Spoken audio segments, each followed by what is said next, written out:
Um, I extend my heartiest welcome and good morning to each and every one of you on this today's the final day of the teachers meet on dimension of Buddhism doctrines and trends.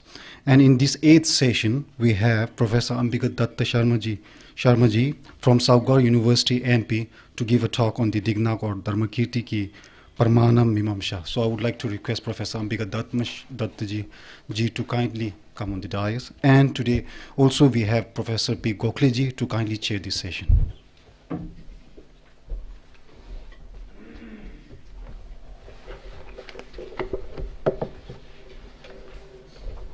मित्रों, आज तीसरे दिन जो पहला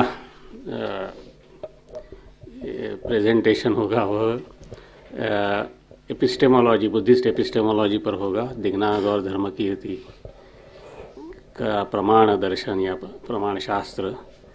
जो दिग्नाग और धर्मकीर्ति का प्रमाण शास्त्र केवल एक संप्रदाय का प्रमाण शास्त्र है, यानी बौद्धों के ऐसा नहीं कह सकते। उसका उपयोजन जैसे सौत्रांतिकों ने किया है, योगाचार्यों ने किया है, कभी कभी माध्यमिकों ने भी किया है। जब भी कभी मैं ऐसा मानता हूँ, जब भी कभी स्मृति सत्य स्पष्टता के साथ जानने का प्रश्न आता है तो सारे बौद्ध दिग्नाग और धर्मकीर्ति की तरफ ही देखते हैं। तो इसलिए उसका वह अच्छी तरह से जानना बहुत आवश्यक है। प्रोफेसर अंबिका दत्त शर्मा ने प्रमाण शास्त्र पर बहुत काम किया है। उनकी एक किताब है, वह बहुत ही प्रमाणभूत किताब है और इसलिए यह अत्यंत अंबिका दत्त शर्मा जी अत्यंत उचित व्यक्ति है इस विषय पर बोलने के लिए। साथ में अंबिका दत्त शर्मा जी का काम सिर्फ एपिस्टेमोलॉजी पर नहीं है, बल्कि बौद्ध दर्शन पर है और भारतीय दर्शनों पर है। तो उन्होंने एक अलग निबंध लिखा है जो प्रस्थानों के, बौद्ध दर्शन के प्रस्थानों के बारे में है। तो मैं उनसे विनती करूंगा कि 1-2 मिनट इस निबंध के बारे में आप कुछ बोलिए, उसके बाद आप अपना प्रमाण विषयक वक्तव्य शुरू करें। धन्यवाद।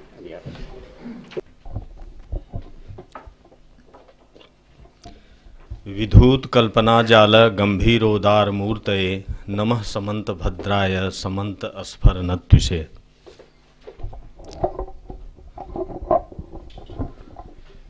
आदरणीय इस सत्र के अध्यक्ष गोखले जी एवं इस सभागार में उपस्थित सौगत विद्यानुरागी सभी प्रतिभागीगण,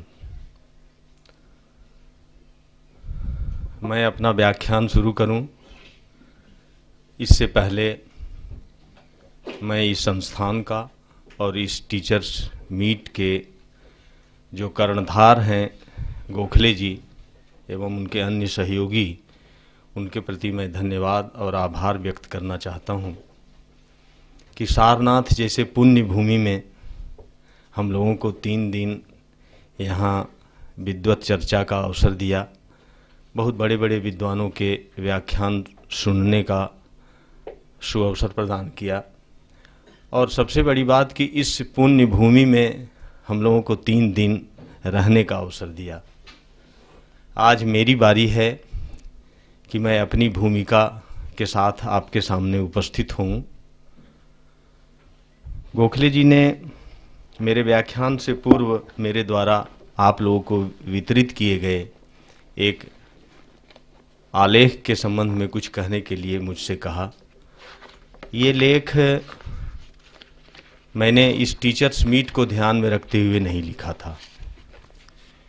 मेरी गुरु परंपरा में इस प्रकार का एक लेख प्रोफेसर TRV मूर्ति ने लिखा था अंग्रेजी में। उस लेख का शीर्षक था मेटाफिजिकल स्कूल्स ऑफ बुद्धिज्म, जिसमें उन्होंने बौद्ध दर्शन की विकास यात्रा को एक लेख के माध्यम से बताने का प्रयास किया था। जब मैं विद्यार्थी जीवन में उस लेख को पढ़ा तो मुझे उस लेख में कुछ अपर्याप्तता नजर आई और प्रोफेसर टीआरबी मूर्ति के जो सबसे वरिष्ठ शिष्य थे प्रोफेसर ए.के. चटर्जी, मैंने उनसे कहा कि गुरुजी, इस लेख में मुझे ये अपर्याप्तता दिखाई पड़ती है, तो आप इन अपर्याप्तताओं को दूर करके एक ऐसा लेख लिखिए कि कोई बौद्ध दर्शन का विद्यार्थी यदि एक निबंध को पढ़ के बौद्ध दर्शन के समस्त गुण सूत्रों, विवादों और प्रस्थानों के विषय में कुछ मूलभूत बात जानना चाहे तो वो जान सके। तो फिर प्रोफेसर ए.के. चटर्जी ने उस लेख को, उसका रिवाइज्ड एडिशन पब्लिश किया। जब प्रोफेसर चटर्जी ने उस लेख का रिवाइज्ड एडिशन प्रस्तुत किया और मेरा कुछ बौद्ध दर्शन में अध्यापन के दौरान मेरा कुछ ज्ञान बढ़ा, तो मैंने फिर गुरुजी से जाके कहा कि इस लेख में गुरुजी कुछ और अपर्याप्तताएं रह गई हैं। तो प्रोफेसर चटर्जी ने मुझे कहा कि अब तुम्हारी बारी है, तुम ऐसा कुछ लिखो। तो मैं अपने संपूर्ण अनुभवों के साथ और अब तक मैंने बौद्ध विद्या को जितना समझने का प्रयास किया है, मैं उसको ध्यान में रख के हिंदी में इस लेख को लिखने का प्रयास किया कि मैं बौद्ध दर्शन के सारे प्रस्थानों के जो मूलभूत सिद्धांत हैं उनका विकास कैसे हुआ है। तो बुद्ध वचनों से लेके शून्यवाद तक का जो 4 प्रस्थानों का विकास है, वैभाषिक, सौतांत्रिक, योगाचार, विज्ञानवाद और माध्यमिक प्रस्थान, इनका विकास कैसे कैसे हुआ, बुद्ध वचनों का सांगायन किस तरीके से किया गया, सांगायन करते समय कौन सी दार्शनिक दृष्टियां किस संप्रदाय के मस्तिष्क में प्राथमिक रूप से थीं और उसके अनुरूप बुद्ध वचनों का सांगायन करके उसकी व्याख्या की गई, किस तरह से त्रिपिटक बने, त्रिपिटकों के बाद उसको किस तरीके से धर्म चक्र प्रवर्तनों से जोड़ा गया, न्यायार्थ और नीतार्थ की व्याख्या पद्धति किस तरीके से बौद्ध परंपरा में विकसित हुई, निकायों की परंपरा का विकास कैसे हुआ और किस तरीके से निकायों की परंपरा को प्रतिनिधित्व देने के लिए बौद्ध दर्शन के 4 प्रस्थान समय समय पर विकसित हुए, उनके मूलभूत सिद्धांत क्या थे, वे 4 प्रस्थान किस तरह से अपने को धर्म चक्र प्रवर्तन से जोड़ते हैं, उनकी न्यायार्थ नीतार्थ की व्याख्याएं कैसी हैं और किस तरीके से अपने स्वयुत्थ विचार को वो प्रस्तुत करते हैं, इन सब के विकास क्रम को इसमें हमने दिखाने का प्रयास किया है। और अंत में ये दिखाने का प्रयास किया है कि ये केवल कोई एक सैद्धांतिक उपक्रम मात्र नहीं है, ये बौद्ध जो विद्या है उसकी एक अपनी जीवन दृष्टि है, उसकी एक साधना पद्धति है और वो साधना पद्धति पटिशोतगामी साधना पद्धति है और पटिशोतगामी वो जीवन दृष्टि भी है। इन सब चीज़ों को मैंने संक्षेप में मूलभूत रूप में इसमें रखने का प्रयास किया है और इसका निष्कर्ष ये है कि कल जैसा कि आप लोगों ने व्याख्यान में सुना होगा, भंते जी यहाँ बैठे हैं, कि बुद्ध वचनों को लेके और उनकी व्याख्याओं को लेके कितने विवाद हैं। बौद्ध परंपरा को ये बात विरासत में मिली थी बुद्धि की स्वतंत्रता, कि वो अपनी बुद्धि के स्वतंत्रता का उपयोग करते हुए वो बुद्ध वचनों की व्याख्या की जा सकती थी, क्योंकि बौद्ध दर्शन किसी शब्द प्रमाण को मान के अग्रसारित होने वाली विचार परंपरा नहीं है। इसलिए बुद्ध वचनों की व्याख्या करने के क्रम में अपने अपने तरीके से लोगों ने सारे ये प्रस्थान विकसित किए हैं, लेकिन अंततः ये जो 4 प्रस्थान विकसित हुए हैं उनमें त्रिपिटकों को लेकर इतना मतभेद है, बुद्ध वचन को लेकर इतना मतभेद है, इसके बावजूद भी बौद्ध परंपरा कोई अलग अलग खानों में या अलग अलग संप्रदायों में कोई बटी हुई परंपरा तो नहीं है। आखिर हम सब को मिला के बौद्ध परंपरा ही तो कहते हैं। तो सारे मतभेदों के बावजूद भी कोई न कोई एक समन्वय दृष्टि भी होना चाहिए ना, जिसके चलते हम इस पूरी परंपरा को सारे मतभेदों को के साथ उसको बौद्ध परंपरा कह सकें। तो हमारी गुरु परंपरा का ये निष्कर्ष है कि बौद्ध परंपरा आदि से अंत तक नैरात्मवादी परंपरा रही है। बौद्ध दर्शन की जो एकमात्र निष्ठा है वो नैरात्मवाद में है और ये नैरात्मवादी निष्ठा 3 उप सिद्धांतों के माध्यम से 4 प्रस्थानों में अलग अलग उसको संपादित किया जाता है। वो 3 उप सिद्धांत हैं शून्यता, प्रतीत समुत्पाद और मध्यमा प्रतिपद। ये 3 ऐसे उप सिद्धांत हैं जिनकी अलग अलग चारों प्रस्थानों में इनकी अलग अलग व्याख्याएं होती हैं।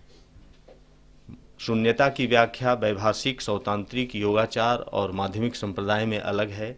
प्रतीत समुत्पाद की भी व्याख्या इन चारों प्रस्थानों में अलग अलग है और मध्यमा प्रतिपद की भी ये चारों प्रस्थान अपनी अपनी दृष्टि से व्याख्या करते हैं। और इस तरह से नैरात्मवाद को 4 अलग अलग प्रस्थानों में इन 3 उप सिद्धांतों के द्वारा उसे पुष्ट किया जाता है और अपने स्वयुत्थ विचार को प्रस्तावित करते हैं। तो इस निबंध का यही निष्कर्ष है कि बौद्ध दर्शन आदि से अंत तक नैरात्मवादी निष्ठा की विचार परंपरा रही है और उसकी नैरात्मवादी निष्ठा शून्यता, प्रतीत समुत्पाद और मध्यमा प्रतिपद नामक 3 सिद्धांतों के माध्यम से अलग अलग प्रस्थानों में पुष्ट होती है। इसका यही निष्कर्ष है। मेरे व्याख्यान से इस निबंध का बहुत लेना देना नहीं है, लेकिन चूंकि ये अवसर था कि ये निबंध मैंने लिखा और इतने विद्वत हाथों में ये जाए और उसको लोग पढ़ें, हो सकता है उसमें कोई व्यक्ति मुझे और सुझाव दे ताकि इसको हम और आगे अच्छा बना सकें। इसका मात्र प्रयोजन इतना ही था। आज मेरे व्याख्यान का विषय है, मुझे जो दिया गया है गोखले जी के द्वारा, वो दिगनाग धर्मकीर्ति की प्रमाण मीमांसा है। मित्रों, जैसा कि गोखले जी ने कहा कि दिगनाग धर्मकीर्ति की जो प्रमाण मीमांसा है वो कोई एक देशीय विचार परंपरा नहीं है या अन्य विचार परंपराओं से अपने को अलग करके ये अपने को विकसित नहीं किया है। कोई विचार परंपरा इस तरीके से किसी एकांत द्वीप में विकसित भी नहीं होती है। यदि आप भारतीय दर्शन के प्रमाण मीमांसी चिंतन के विकास पर दृष्टिपात करें तो मुझे ऐसा लगता है कि भारतीय दर्शन में प्रमाण मीमांसा के विकास को कम से कम 5 प्रस्थानों में विकसित हुआ देखा जा सकता है। पहला प्रस्थान महर्षि गौतम का है, जो प्रमाणों की प्राथमिकता देते हुए एक रचनात्मक प्रमाण मीमांसा का ढांचा प्रस्तुत करते हैं। न्याय सूत्र के प्रथम सूत्र में जहां 16 पदार्थों की गणना है, उसमें प्रथम पदार्थ के रूप में प्रमाण की चर्चा और गंगेश उपाध्याय के द्वारा ये कहना कि प्रमाणाधीना सर्वेषां व्यवस्थिति है, इससे इसी बात की पुष्टि होती है कि गौतम का जो प्रस्थान है वो प्रमाण को प्राथमिकता देते हुए, प्रमेयों पर प्रमाण की प्राथमिकता देते हुए वो एक रचनात्मक प्रमाण मीमांसा का ढांचा प्रस्तुत करता है। गौतम के इस प्रमाण मीमांसा का जो मॉडल है उसके विरोध में 3 खंडनात्मक प्रस्थान विकसित हुए देखे जा सकते हैं। वो 3 खंडनात्मक प्रस्थान जो हैं वो हैं, उसमें पहला नागार्जुन का है, दूसरा जयरासी भट्ट का है और तीसरा श्रीहर्ष का है। ये तीनों जो खंडनात्मक प्रस्थान हैं उनकी शैली न्यूनाधिक रूप से वितंडावादी रही है। दूसरी बात इसमें यह रही है कि ये कहीं न कहीं प्रमाणोच्छेद का प्रतिपादन करते हैं, अर्थात किसी भी प्रमाण मीमांसा को ये स्थिर होने देना नहीं चाहते हैं। इन तीनों खंडनात्मक प्रस्थानों की विशेषता एक और रही है कि ये उस प्रमाण मीमांसा का खंडन करते हैं जिस प्रमाण मीमांसा की मूलभूत मान्यता ये है कि प्रमाणों के अधीन ही प्रमेयों की सिद्धि या प्रमेयों की व्यवस्था की जा सकती है। इसलिए आप श्रीहर्ष में और नागार्जुन में और जयरासी भट्ट में विशेष करके प्रमाण के सद लक्षणों के खंडन का एक लंबा इतिहास और एक लंबा बौद्धिक उपक्रम हमें देखने को मिलता है। इन तीनों खंडनात्मक प्रस्थानों के बाद जो 5वां प्रस्थान है भारतीय प्रमाण मीमांसा के विकास में, वो दिगनाग का प्रस्थान है। दिग्नाग की जो प्रमाण मीमांसा है, तो आप ये देख सकते हैं कि दिग्नाग की प्रमाण मीमांसा का विकास उससे पहले के जो 4 प्रस्थान हैं उसमें कम से कम 2 प्रस्थानों को पूर्व पक्ष के रूप में स्थापित करके, एक परयुद्ध का पूर्व पक्ष है न्याय दर्शन और एक स्वयुद्ध का पूर्व पक्ष है नागार्जुन की प्रमाण मीमांसा। इन दोनों को ध्यान में रख के दिग्नाग ने अपने प्रमाण शास्त्र का विकास किया है।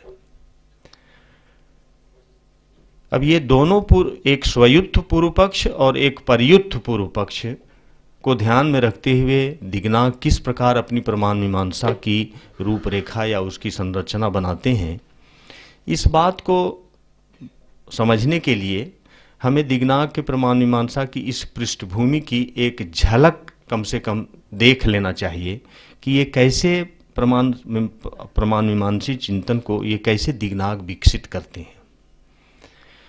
नागार्जुन से पहले आप बौद्ध दर्शन के विकास पर दृष्टिपात करें तो आपको लगेगा कि बौद्ध विद्या का जो विकास हुआ था वो अपने ही संप्रदायों के अंतर्गत वाद विवाद के माध्यम से हो रहा था। बौद्ध परंपरा में कोई ऐसा अवान्तर पूर्व पक्ष नहीं लिया गया जहां वो दूसरे विद्याओं के या दूसरे परंपराओं के चिंतन के खंडन को लक्ष्य बना के उन्हें पूर्व पक्ष बनाए। पहली बार मुझे ऐसा लगता है कि नागार्जुन के अवतरण के साथ बौद्ध दर्शन ब्राह्मण परंपरा के विचारों को पूर्व पक्ष बनाया और उनके खंडन का प्रयास किया। अर्थात पहली बार ये अपने कुनबे से बाहर दूसरे के कुनबे में एक तरह से विचारों की राजनीति कहिए या विचारों का साम्राज्यवादी विस्तार कहिए, तो नागार्जुन ने पहली बार ब्राह्मण परंपरा को पूर्व पक्ष बनाया।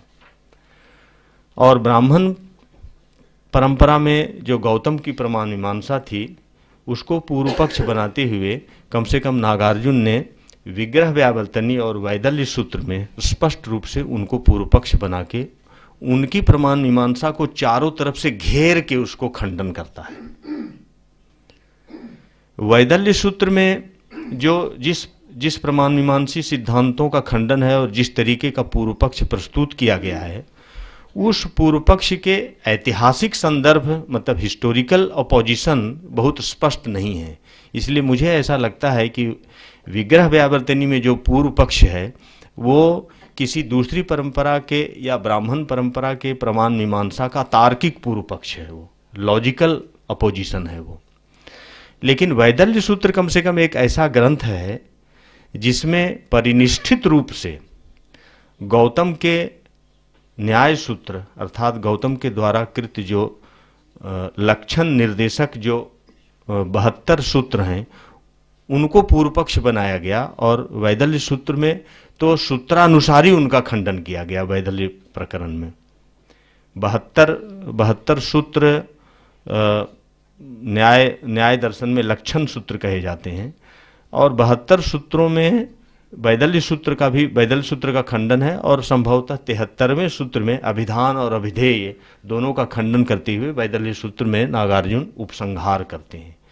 क्योंकि वैदल्य सूत्र की प्रतिज्ञा ही है कि तर्क ज्ञानाभिमानेन वादम यह कर्तुमिच्छति तस्याहंकार हानाय वचमी वैदल्य सूत्रकम, कि तर्क ज्ञान में जिन्हें अभिमान है उनके उस अभिमान का विदलन करने के लिए हम इस वैदल्य सूत्र की रचना कर रहे हैं।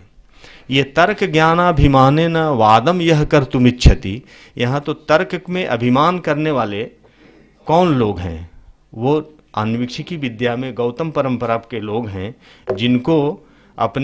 जिनको अपने लक्षण शास्त्र पर इतना अभिमान था कि वो उनके यहाँ एक गर्वोक्ति प्रसिद्ध है कि पदार्थों के अंत तक ऋषि भी नहीं पहुंच सकते हैं, लेकिन हम लक्षण पद्धति का अनुसरण करते हुए पदार्थों के अंत तक पहुंच सकते हैं। ये उनकी जो गर्वोक्ति थी परंपरा में प्रसिद्ध, तो उसी को ध्यान में रखते हुए नागार्जुन ये कहते हैं कि तर्क ज्ञानाभिमानेन वादम यह कर्तुमिच्छति तस्याहंकार हानाय वचमी वैदल्य सूत्रकम। अब इन दोनों ग्रंथों में ऐतिहासिक पूर्व पक्ष और तार्किक पूर्व पक्ष के माध्यम से न्याय परंपरा की प्रमाण मीमांसा को नागार्जुन ने इस तरीके से चारों तरफ से घेर के खंडन किया कि ऐसा लगा कि अब प्रमाण मीमांसा पर विचार करने के आगे के रास्ते बिल्कुल बंद हो गए। प्रोफेसर मधुमिता चट्टोपाध्याय यहाँ बैठी हैं, ये ठीक उसी प्रकार की स्थिति थी कि जैसे ह्यूमियन क्रिटिसिज्म के बाद रैशनलिस्ट अप्रोच टू एपिस्टेमोलॉजी और इम्प्रेसिस्ट अप्रोच टू एपिस्टेमोलॉजी के सारे रास्ते बंद हो गए थे और यहाँ तक कि वैज्ञानिक ज्ञान भी संकट की स्थिति में आ गया था। तो उसी तरीके से नागार्जुन के खंडन से ऐसा प्रतीत हुआ कि इससे पहले जो सांख्य परंपरा और न्याय परंपरा और तब तक शायद मीमांसा परंपरा में प्रमाण शास्त्र का विकास नहीं हुआ था, ये लगा कि प्रमाण शास्त्र पर विचार करने के सारे आगे के रास्ते बंद हो गए। क्योंकि आप देखें तो विग्रह व्यावर्तनी और वैदल्य सूत्र में जो मूलभूत जो डिकंस्ट्रक्टिव आर्गुमेंट हैं, जो विस्थापक युक्तियां हैं, वो करती क्या हैं?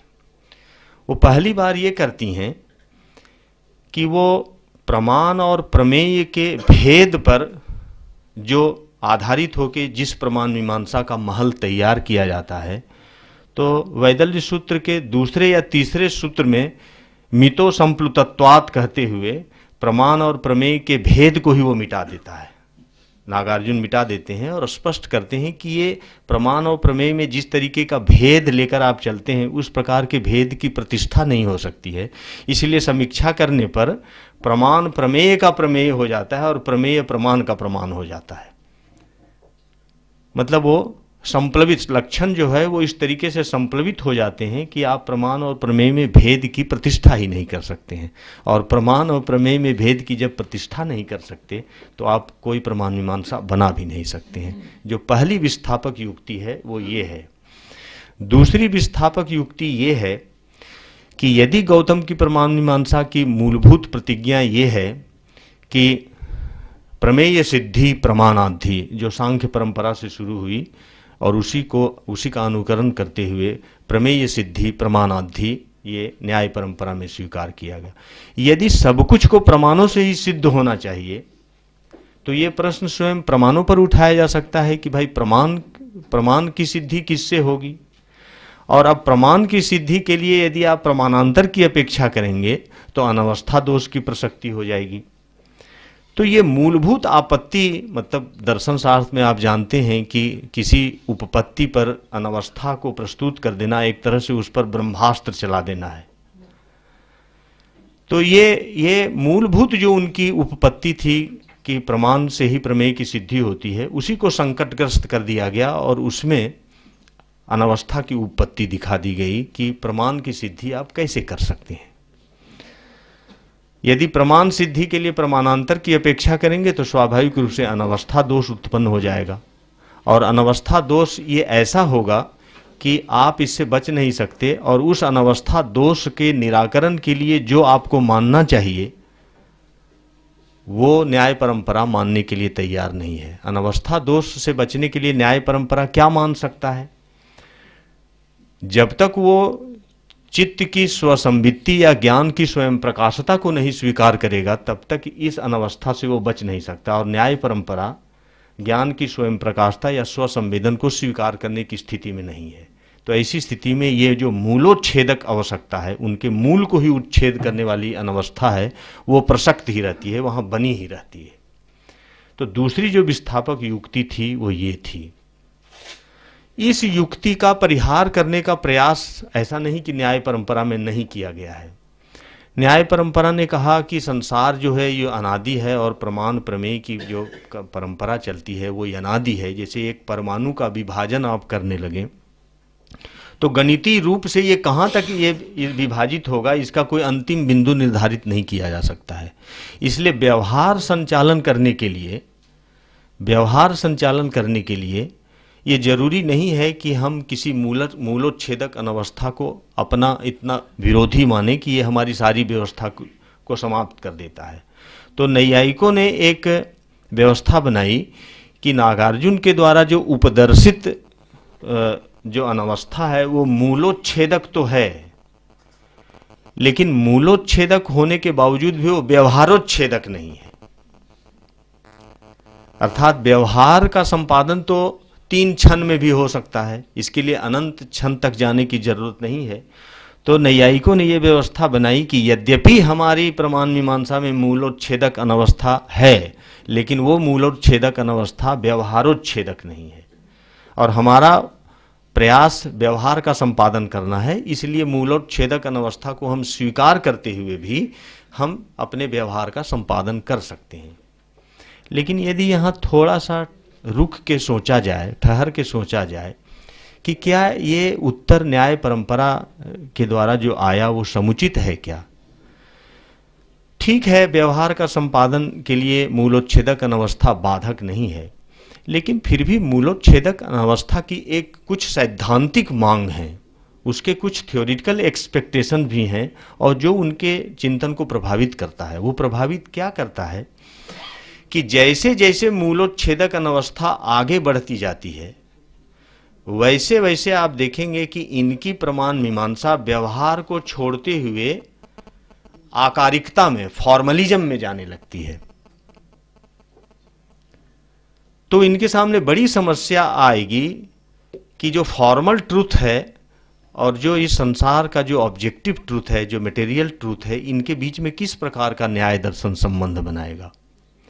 न्याय दर्शन में पूरा का पूरा जो लक्षण मीमांसा का विकास हुआ, जिसमें वो किसी चीज का विशेष लक्षण न करके सदैव सामान्य लक्षण प्रस्तुत करते हैं, उसके पीछे उनकी यही दृष्टि रही कि वो धीरे धीरे न्याय परंपरा में मतलब एक फॉर्मलिज्म का विकास हो गया इसके चलते। दूसरी बात यह है कि मूलोच्छेदक अनवस्था यदि आप मान लेते हैं और व्यवहार के संपादन के लिए आप व्यवहारोच्छेदक अनवस्था को नहीं मानते हैं, तो इससे कम से कम आपको तो इतना मानना पड़ेगा कि परमाणु की जो भूमिका है वो सांवृत्तिक स्थिति तक सीमित हो जाती है, परमार्थ के प्रति उसकी कोई भूमिका नहीं रह जाती है। और वस्तुतः नागार्जुन की जो संपूर्ण समीक्षा है, उसका प्रयोजन भी यही है कि परमार्थ साधन में परमाणु की कोई भूमिका नहीं है, परमाणु की भूमिका सांवृत्तिक धरातल में ही सीमित है। अब यदि परमाणु की भूमिका सांवृत्तिक धरातल तक ही सीमित है, तो ये बात भी उस परंपरा के लिए बहुत ही विघातक है जो परंपरा ये मानती है कि प्रमाणम प्राण नीलय प्राण भृत प्राण जीविना और प्रमाणाधीना सर्वेशाम व्यवस्थिति।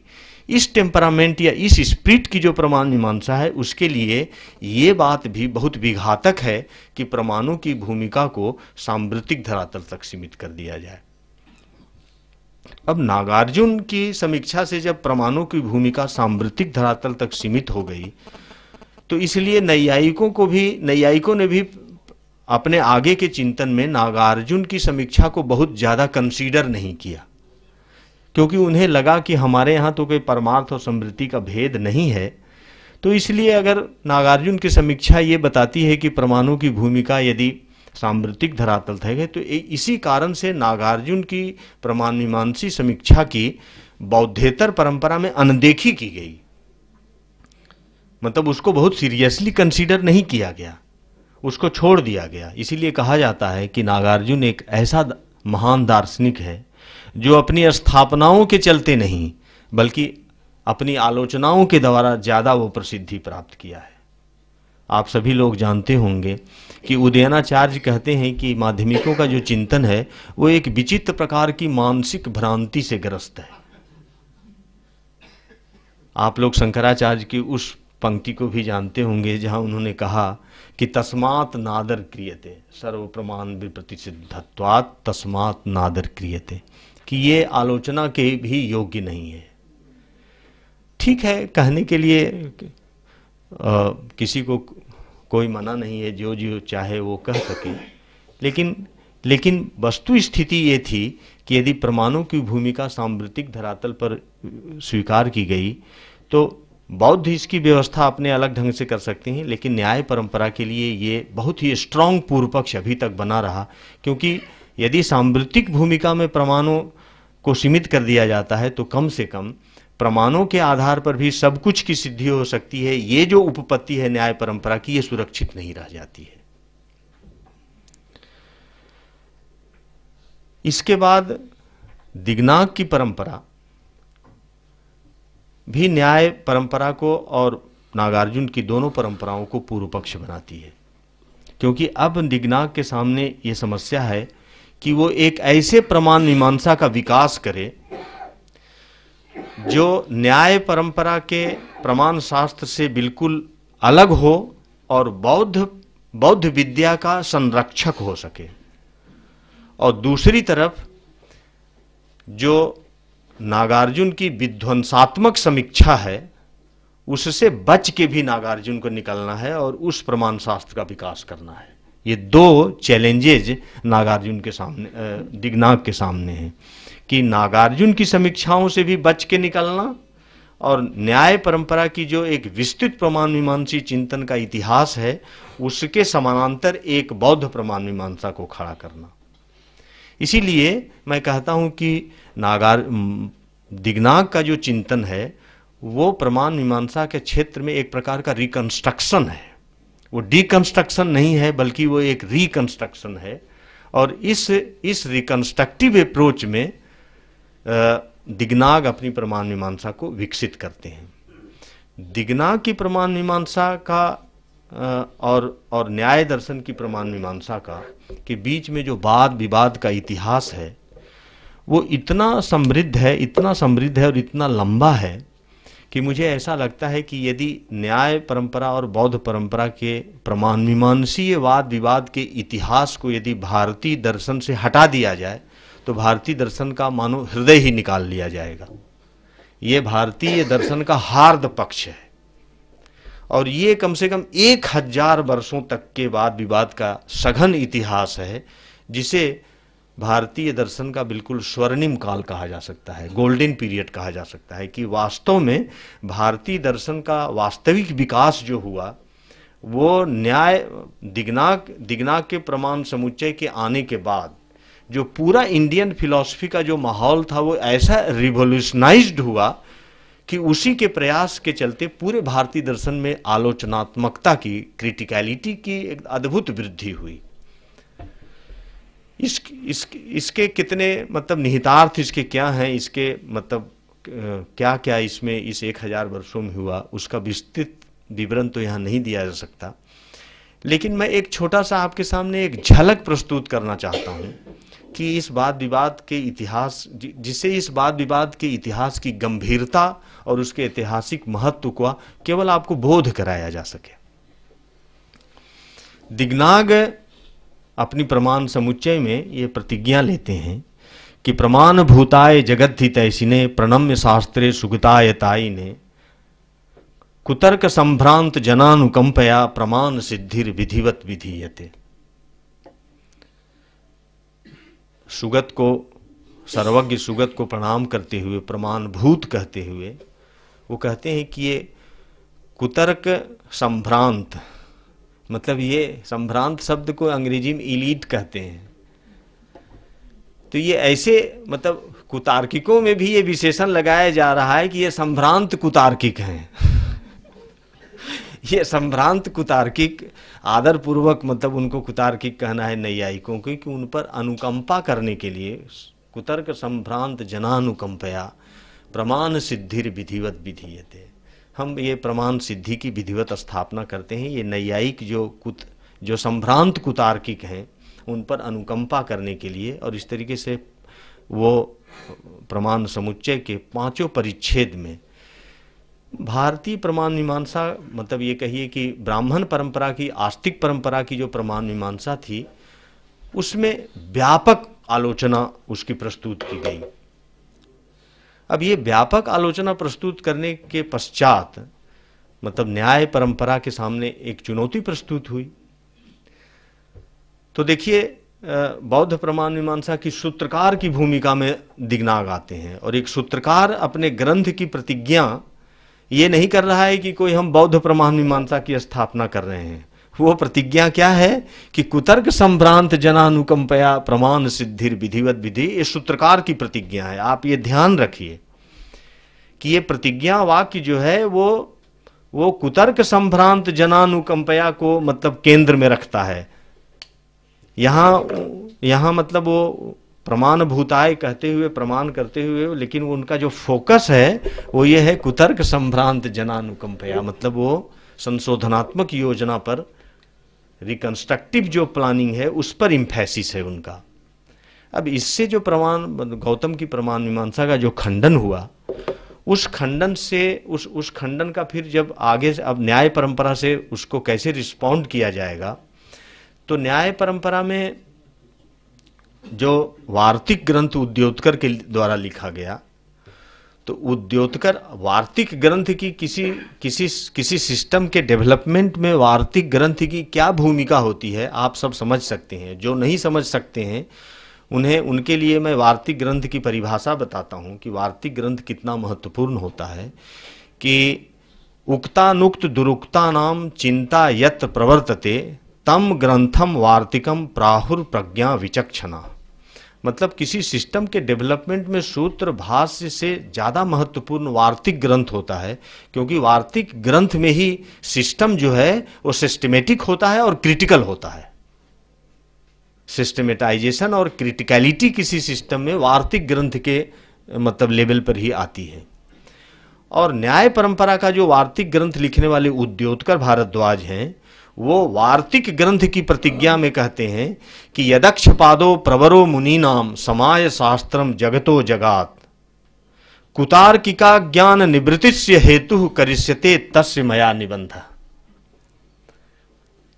जैसे प्रमाण भूताय जगद्धितैषी ने कह के बुद्ध का महिमा मंडन दिग्नाग ने किया, ठीक उसी तरीके से वार्तिककार ग्रंथ यदक्षपादो अक्षपाद की महिमा मंडन करते हुए वो कहते हैं कि ये बौद्ध रूपी जो ये कुतार्किक हैं, उनकी अज्ञान निवृत्ति के लिए मैं ये न्याय वार्तिक निबंध की रचना कर रहा हूँ। एक वार्तिक ग्रंथकार की आप प्रतिज्ञा देखिए कि वहाँ आन्वीक्षिकी विद्या मूल नहीं है। यहाँ भी इम्फेसिस क्या है कि दिग्नाग ने जो पूर्व पक्ष प्रस्तुत किया है, उस कुतार्किक की अज्ञान निवृत्ति के लिए हम वार्तिक ग्रंथ लिख रहे हैं। वार्तिक ग्रंथ जब लिख दिया गया तो फिर देखिए कि फिर बौद्ध परंपरा में जो वार्तिककार हैं, साकार सिद्धि नय नाटक सूत्रधार जियात मुनिंद्र मत वार्तिक भाष्यकार साकार सिद्धि नय नाटक सूत्रधार धर्मकीर्ति के लिए कहा गया है। ये जो धर्मकीर्ति साकार सिद्धि के जो सूत्रधार नाटक के सूत्रधार हैं, वो प्रमाण वार्तिक ग्रंथ की रचना करते हैं। और प्रमाण वार्तिक ग्रंथ की रचना करते हुए उनकी प्रतिज्ञा क्या है?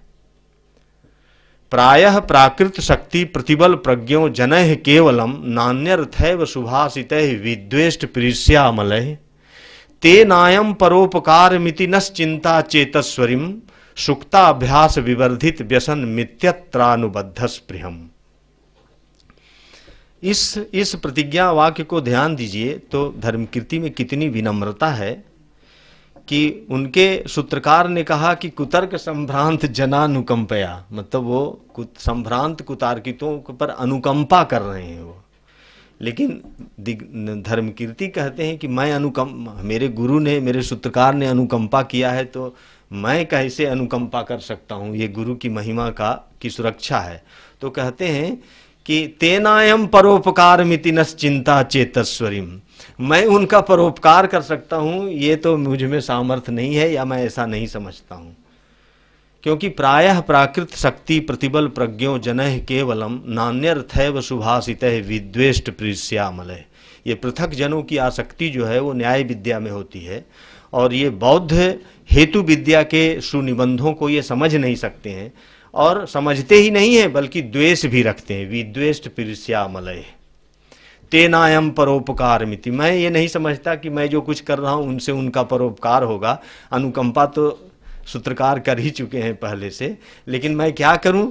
तो सुक्ता अभ्यास विवर्धित व्यसन मित्यत्रानुबद्ध स्पृहम, कि मैं जिस विद्या का दीर्घ काल से अभी अभ्यास कर रहा हूं उसका पल्लवन पोषण, उसका विस्तारण ये मेरा धर्म है, मेरा कर्तव्य है, और मैं ये प्रमाण वार्तिक ग्रंथ लिख के यही कर रहा हूँ। और वस्तुतः उद्योतकर के द्वारा जो जवाब दिए गए थे उद्योतकर के द्वारा फिर से जो पुनर्स्थापना की गई थी न्याय परंपरा की, तो प्रमाण वार्तिक में न केवल न्याय परंपरा को बल्कि मीमांसा परंपरा, सांख्य परंपरा, सारे प्रमाण मीमांसीय उपस्थापनाओं को लेके फिर से उनका खंडन करके फिर से न्याय परंपरा और मीमांसा परंपरा के समक्ष फिर से वो मतलब एक चुनौती प्रस्तुत कर दी जाती है। अब इस चुनौती का सामना करने के लिए फिर न्याय परंपरा से वाचस्पति मिश्र आते हैं और वाचस्पति मिश्र न्याय वार्तिक तात्पर्य टीका ग्रंथ लिखते हैं। कितने बड़े आचार्य हैं वाचस्पति मिश्र भारतीय परंपरा में, ये आप सबको विदित होगा। और वो न्याय वार्तिक तात्पर्य टीका का ग्रंथ की प्रतिज्ञा करते हुए तो बिल्कुल वो हद पार कर जाते हैं। वो तात्पर्य टीका की प्रतिज्ञा में कहते हैं कि इच्छामि किमपि पुण्यम, इच्छामि किमपि पुण्यम उद्योतकर गवी नाम बौद्ध कुतर्क पंक निमग्ना नाम अतिजरती नाम समुद्धरनाथ। मतलब इस प्रतिज्ञा वाक्य में आप देखिए कि वाचस्पति जैसा विद्वान व्यक्ति अपने पूरे जीवन की बाजी लगा देता है और कहता है इच्छामि किमपि पुण्यम, मतलब मुझे अपने जीवन में यदि किसी कार्य से पुण्य की प्राप्ति हो तो मुझे अन्य किसी कार्य से पुण्य की कोई अपेक्षा नहीं है, केवल और केवल इसी कार्य से मुझे पुण्य प्राप्त हो। मतलब ये स्टेटमेंट ऐसा लगता है कि वो वाचस्पति मिश्र सचमुच में कि कट्टर नैयायिक ही थे, क्योंकि उन्होंने पूरे जीवन के पुण्य की बाजी लगाते हैं वो इस प्रतिज्ञा में कि इच्छामि किमपि पुण्यम। समय जरा कम बचा है, 15 मिनट में। तो ये इस तरीके का जो मतलब एक वाद विवाद चला, तो वाचस्पति के बाद वाचस्पति ने फिर मतलब उत्तर दिया और उसके बाद फिर आत्म तत्व विवेक और किरणावली में उदयनाचार्य आते हैं। और आप सब जानते हैं कि उदयनाचार्य के आत्म तत्व विवेक को बौद्ध धिक्कार कहा जाता है और उस बौद्ध धिक्कार का फिर खंडन ज्ञानश्री मित्र करते हैं।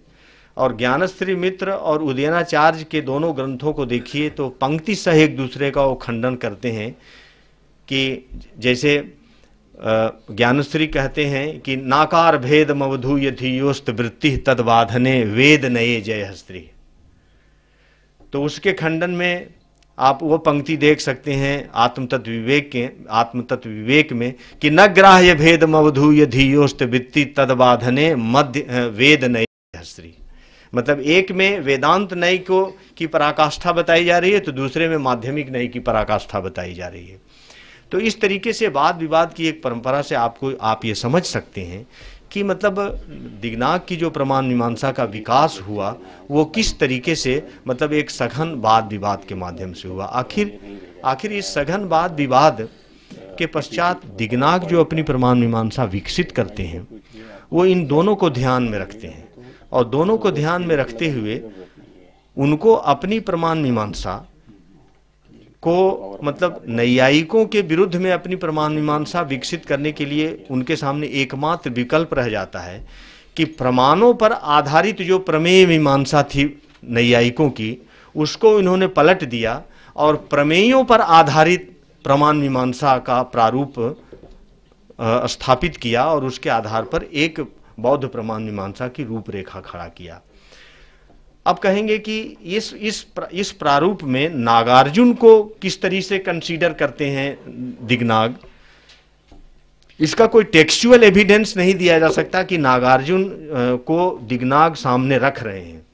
लेकिन यदि आप सैद्धांतिक विकास देखें और उनकी पुनर्संरचना या रिकंस्ट्रक्शन देखें तो आपको लगेगा कि नागार्जुन को ध्यान में दिग्नाग रख रहे हैं। वो कैसे रख रहे हैं कि जहां विग्रह व्यावर्तनी में जब ये विकल्पों का नागार्जुन खंडन करते हैं कि प्रमाण से प्रमेय की सिद्धि नहीं हो सकती और प्रमेय से भी प्रमाण की सिद्धि नहीं हो सकती, ये चारों विकल्प जहां उठाते हैं वहां एक बहुत ही टेक्सचुअल पॉइंट है कि जहां वो ये विकल्प उठाते हैं कि प्रमेय से प्रमाण की सिद्धि नहीं हो सकती तो वहां उस विकल्प को स्वतंत्र रूप से नहीं खंडन करते हैं, बल्कि ये कहते हैं कि ये लोक विरुद्ध है और वो कहते हैं कि ये ये नैयायिकों की जो प्रमाण मीमांसा है इसे स्वीकार नहीं कर सकते हैं। और उन्होंने किल शब्द का वहाँ प्रयोग करके एक तरह से संकेत उन्होंने छोड़ दिया कि प्रमाण पर आधारित प्रमेय मीमांसा विकसित करने की अपेक्षा प्रमेय पर आधारित प्रमाण मीमांसा की विकास करने की गुंजाइश बनती है। और दिग्नाग को इसी बिंदु से प्रेरणा मिलती है और वो प्रमाणों पर आधारित प्रमेय मीमांसा को आधार नहीं बनाते हैं, बल्कि प्रमेय मीमांसा को आधार बना के ही प्रमाण मीमांसा की स्थापना करते हैं। और इसके आधार पर वो प्रमेय द्वित्व के आधार पर प्रमाण द्वित्व की उपासना करते हैं। वो कहते हैं कि स्वलक्षण और सामान्य लक्षण ये दो ही प्रमेय हैं, इसलिए प्रत्यक्ष और अनुमान ये दो ही प्रमाण हो सकते हैं, तृतीय प्रमाण संभव नहीं है। अब ये जो प्रमाण मीमांसा का प्रारूप दिग्नाग का तैयार हुआ, प्रमाण द्वित्व के आधार पर, प्रमेय द्वित्व के आधार पर प्रमाण द्वित्व की जो प्रमाण मीमांसा विकसित हुई, तो इस प्रकार की प्रमाण मीमांसा या अन्य और प्रकार की जो प्रमाण मीमांसाएं हैं उनके बीच में आखिर हम इनके वैशिष्ट्य को एक दूसरे से कैसे समझें। भाई ठीक है, दिग्नाग ने प्रमेय द्वित्व के आधार पर प्रमाण द्वित्व की प्रमाण मीमांसा स्थापित किया, वैसे ही नैयायिकों की प्रमाण मीमांसीय विचार सरणी भी है, वैसे मीमांसकों की भी विचार सरणी है, अन्य परंपराओं की भी, अपनी सांख्य परंपरा की भी अपनी प्रमाण मीमांसा है। तो इन सारे प्रमाण मीमांसाओं के बीच में किसी प्रमाण मीमांसा के वैशिष्ट्य को हम कैसे समझें। धर्मकीर्ति ने न्याय बिंदु में एक बहुत सुंदर पंक्ति के माध्यम से मतलब एक संकेत किया है कि किसी प्रमाण मीमांसा की विशिष्टता को समझने के वो कौन से मतलब फंडामेंटल कंपोनेंट्स हो सकते हैं जिसके माध्यम से किसी प्रमाण मीमांसा की विशिष्टता को हम समझ सकते हैं। वो बताते हैं, कहते हैं कि चतुर्धा च अत्र विप्रतिपत्ति है संख्या लक्षण गोचर फल विषया। मतलब दो या दो से अधिक प्रमाण मीमांसाओं के बीच में जो मुख्य रूप से जो विवाद के बिंदु होते हैं वो क्या होते हैं, चार विप्रतिपत्तियां होती हैं, जिसमें एक प्रमाण मीमांसा दूसरे प्रमाण मीमांसा से झगड़ा करता है और अपने अपने पक्ष की प्रतिष्ठा करता है। तो पहला विवाद का बिंदु क्या है, प्रमाण की संख्या। दूसरा प्रमाण का बिंदु क्या है, प्रमाणों के लक्षण। संख्या, लक्षण, गोचर, फल विषया। फिर तीसरा बिंदु है प्रमाण और प्रमाण फल में किस प्रकार का संबंध है, ये तीसरा बिंदु है। और चौथा बिंदु है कि प्रमाणों के विषय क्या है।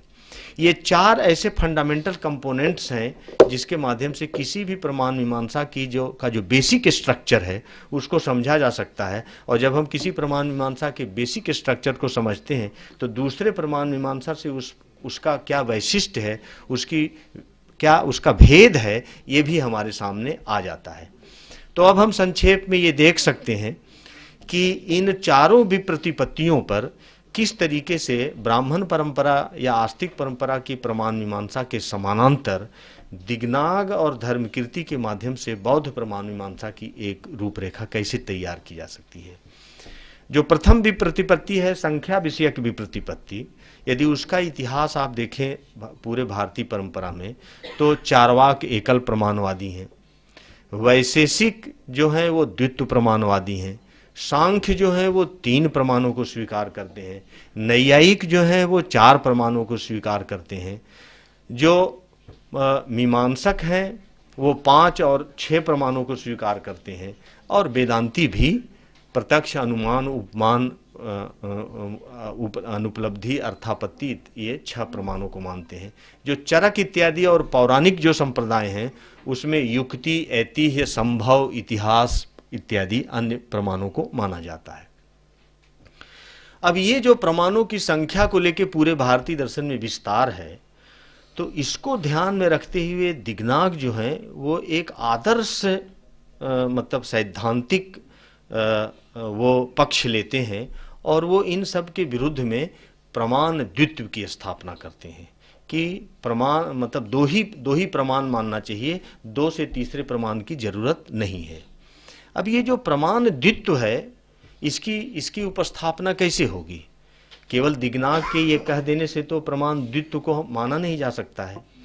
तो प्रमाण द्वित्व की स्थापना के लिए जो दिग्नाग के माध्यम से जो मतलब एक बहुत बड़ा बहुत ऐसा एक प्रकरण विकसित हुआ ये दिग्नाग के योगदान से भारतीय परंपरा में, जिसे प्रमाणांतर भाववाद कहा जाता है। क्योंकि कोई भी प्रमाण मीमांसा अपने स्वीकृत प्रमाणों के माध्यम से मनुष्य के संपूर्ण जो ज्ञान है, अस्ति भांति उसके संपूर्ण जो ज्ञान क्षेत्र है उसकी व्याख्या करने का दावा करता है। और दूसरा दावा यह करता है कि प्रत्येक प्रमाण एक दूसरे प्रमाण से स्वतंत्र भी होता है। मतलब प्रमाणों का स्वातंत्र और स्वीकृत प्रमाणों के द्वारा मनुष्य के समस्त ज्ञान व्यापार की व्याख्या करने का दावा करता है। तो ऐसी स्थिति में यदि कोई प्रमाण मीमांसक दो ही प्रमाणों को स्वीकार करता है तो उसके लिए आवश्यक है कि प्रमाणों की संख्या का विस्तार अन्य परंपराओं में जो हैं उनका या तो उन प्रमाणों की प्रामाण्य स्वातंत्र का खंडन करे, या दूसरा बिंदु ये कहे कि उन प्रमाणों का अपने द्वित्व प्रमाणों में अंतर्भाव दिखाए, रिड्यूस करके दिखाए।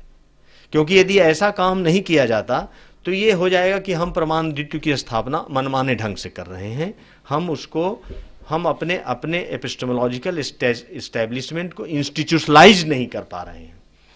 तो इसलिए दिग्नाग ने मतलब प्रमाणांतर भाववाद के द्वारा जितने भी मतलब प्रत्यक्ष और अनुमान के अतिरिक्त जितने भी प्रमाण थे उनको आप देखेंगे कि प्रमाणांतर भाव के द्वारा या तो उनके प्रामाण्य स्वातंत्र का खंडन करते हैं या उनका अनुमान में अंतर्भाव करके दिखाते हैं। और ये अंतर्भाववाद की समस्या दिग्नाग के पश्चात पूरे भारतीय दर्शन में इस तरीके से विकसित हुई कि स्वयं आस्तिक परंपरा के दर्शन भी अपने ही परंपरा के अन्य दर्शनों के प्रमाणों का अंतर्भाव करने लगे।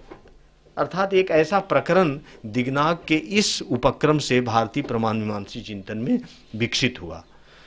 अब ये प्रमाणों का अंतर्भाव वो कैसे करते हैं इस पर बहुत ज़्यादा डिटेल न करके हम केवल संकेत कर दिए। प्रमाणांतर भाव के संबंध में जो सामग्रियां जहां मिलती हैं तो रत्नकीर्ति का एक छोटा सा प्रकरण ग्रंथ है प्रमाणांतर भाव। 1905 ईस्वी में कलकत्ता एशियाटिक सोसाइटी से एक अज्ञात मतलब लेखक के नाम से एक प्रमाणांतर भाव नामक ग्रंथ एस.सी. न्यायाचार्य ने एडिट किया था। ये अब तक पता नहीं चल पाया कि वो किस लेखक की रचना है, लेकिन वो संपूर्ण ग्रंथ है। और फिर तत्व संग्रह इत्यादि पुस्तकों में कम से कम 100 कारिकाएं मिलती हैं प्रमाणांतर भाव की समस्या को लेके। और ये समस्या पूरे भारतीय दर्शन को आंदोलित किया और अंततः दिग्नाग जो है वो प्रमाण द्वित्व को स्थिर करते हैं। लेकिन प्रमाण द्वित्व को स्थिर करने के बाद उनकी समस्या ये आती है कि प्रमेय द्वित्व के आधार पर जिस प्रमाण द्वित्व की स्थापना करते हैं तो प्रमेय द्वित्व है ये बात आप कैसे सिद्ध कर सकते हैं। ये बहुत बड़ी समस्या मतलब दिग्नाग के सामने उपस्थित होती है कि ठीक है प्रमाण द्वित्व हम मान लिए प्रमाणांतर भाव के आधार पर, लेकिन प्रमेय द्वित्व है मतलब स्वलक्षण और सामान्य लक्षण दो ही प्रमेय हैं। इस बात की उपस्थापना कैसे हो सकती है? इस बात की उपस्थापना करने का एक तरीका यह हो सकता था कि शब्द प्रमाण को हम स्वीकार करें और शब्द प्रमाण के माध्यम से हम ये माने कि ये तत्वमीमांसी प्रतिज्ञा मुझे शब्द प्रमाण के माध्यम से आती है। लेकिन बौद्ध परंपरा शब्द प्रमाण को नहीं मान सकती है। बौद्ध परंपरा शब्द प्रमाण का इतना कट्टर विरोधी है कि चार्वाक भी उनके सामने नहीं टिकते हैं।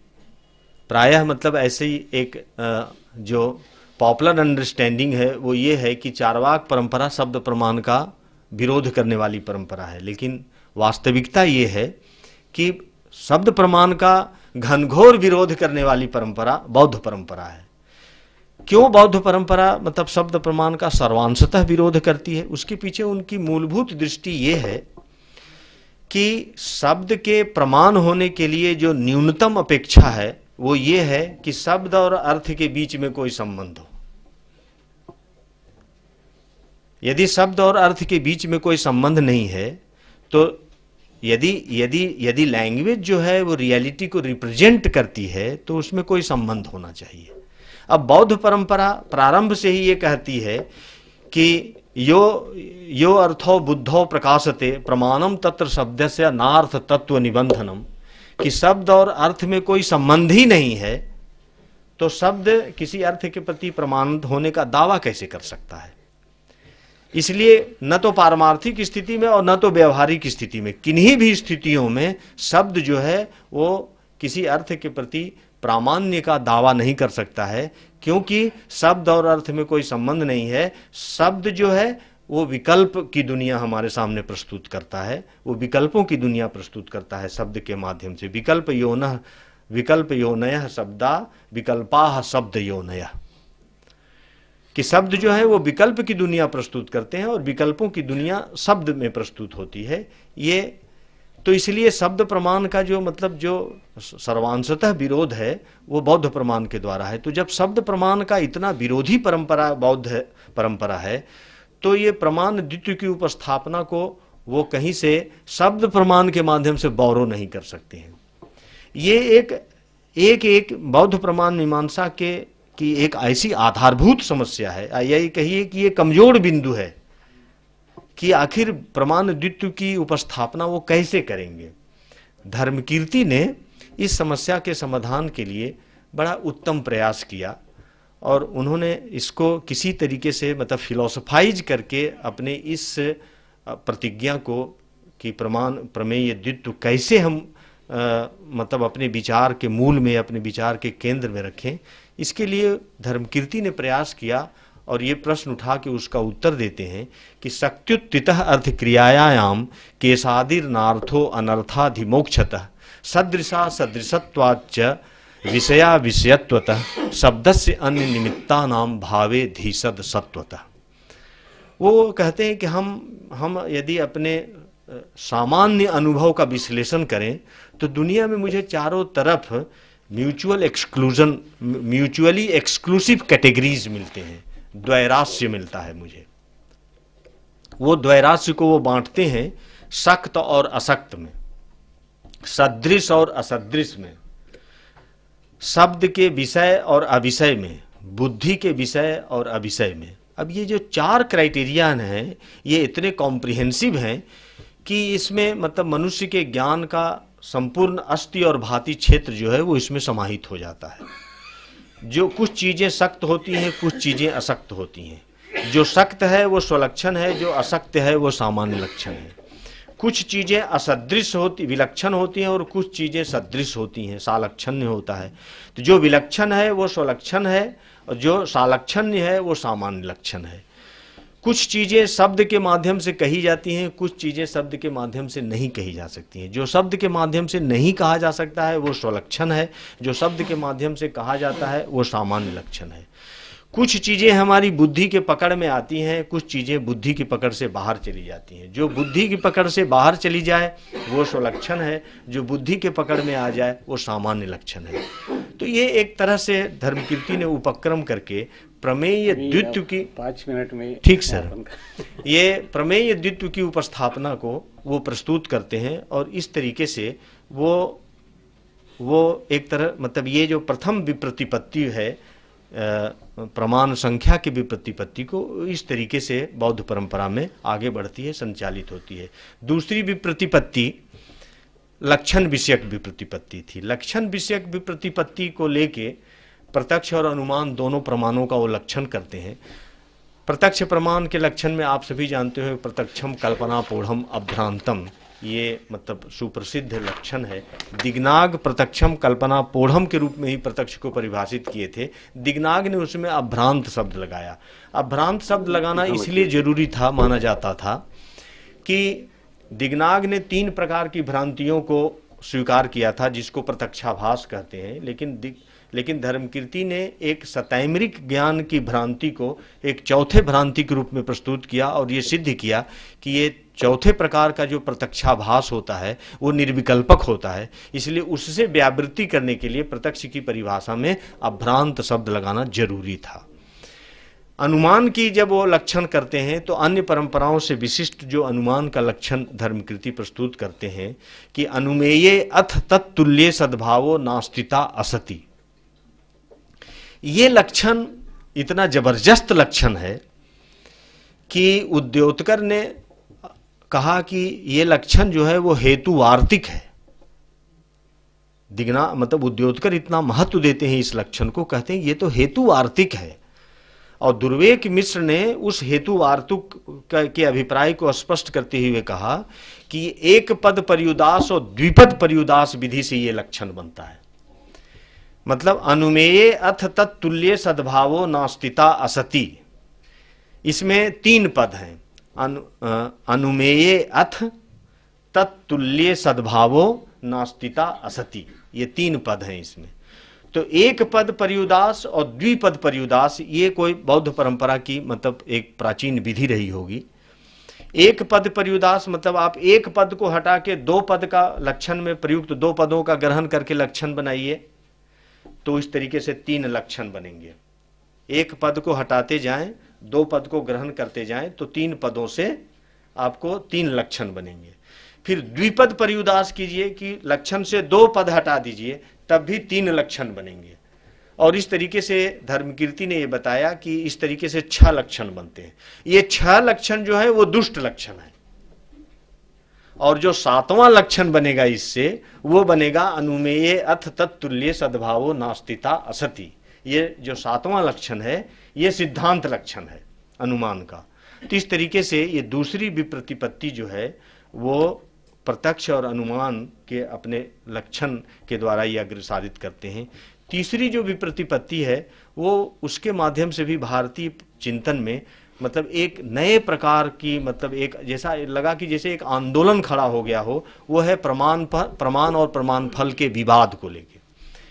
बौद्धों के अतिरिक्त जितनी भी मतलब आस्तिक परंपराएं हैं वो प्रमाण और प्रमाण फल में भेद का सिद्धांत प्रतिपादित करते हैं, और उसके लिए वो उनका जो मतलब उसके मूल में जो उनका सिद्धांत है वो है कॉजल थ्योरी ऑफ नॉलेज। कि जैसे एक लकड़ी हो, एक कुल्हाड़ी है, फिर कुल्हाड़ी के ऊपर ऐसे उठने का व्यापार है, फिर वो लकड़ी पर व्यापार जाता है तो लकड़ी को काटा जाता है। तो इसी प्रारूप में वो ज्ञान की प्रक्रिया को भी देखते हैं कि इंद्रिय है, अर्थ है और अवान्तर व्यापार हैं, और उससे प्रमा की उत्पत्ति हो रही है। तो इंद्रिय और अर्थ के सन्निकर्ष से मतलब इंद्रिय है और अर्थ है, सन्निकर्ष उसमें अवान्तर व्यापार है, उस अवान्तर व्यापार से निर्विकल्पक प्रमा की उत्पत्ति होती है।